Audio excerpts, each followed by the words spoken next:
பேசினா தீராத பிரச்சனையே இல்லைன்னு யாரோ சொல்லிட்டு போயிருக்காங்க. சொன்னவருக்கு நிச்சயமா கல்யாணம் ஆயிருக்காது. பேசுறதாங்க பிரச்சனையே. ஸ்டாட்டிஸ்டிக்ஸ் படி பெண்கள் ஒரு நாளைக்கு 20,000 வார்த்தைகள் பேசுறாங்களாம், ஆண்கள் 7,000 வார்த்தை தான். ஒரு கதை ஞாபகம் வருது. காட்டுல ஒரு சிங்கம், பெண் சிங்கம் இருந்துச்சான். அது நடக்கும்போது எங்கேயோ கால் முள்ளு குத்தினதுனால அப்படி கொஞ்சம் விஸ்கி நடந்துச்சான். அதுக்கு திடீர்னு ஒரு சந்தேகம், நம்ம நட இன்னும் அழகா இருக்குதா அப்படின்னு சொல்லிட்டு யாருக்கிட்ட கேட்கலான்னு பார்த்தா ஒரு மானு மேய்ஞ்சுக்கிட்டு இருந்துச்சான். மானை கூப்பிட்டு, மானே நான் நடக்கிறேன், என்னோட நடை எப்படி இருக்குன்னு சொல்லு அப்படின்னு சொல்லிச்சான்.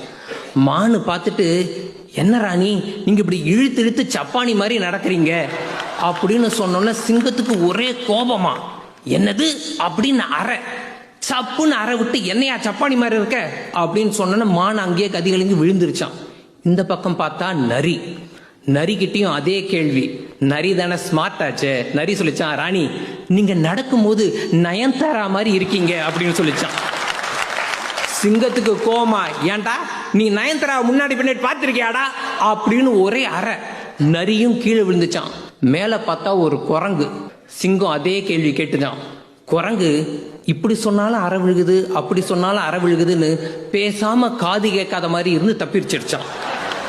அதனால் பெண்களே, நான் சொல்ல வருவது என்னவென்றால், நான் அழகா இருக்கேனா, என் ஃப்ரெண்ட் என்ன அவாய்ட் பண்றாளா, இது போன்ற அதி முக்கியமான கேள்விகளுக்கு உங்களுக்கே பதில் தெரியும். எங்களை கூட சேர்க்காதீங்க.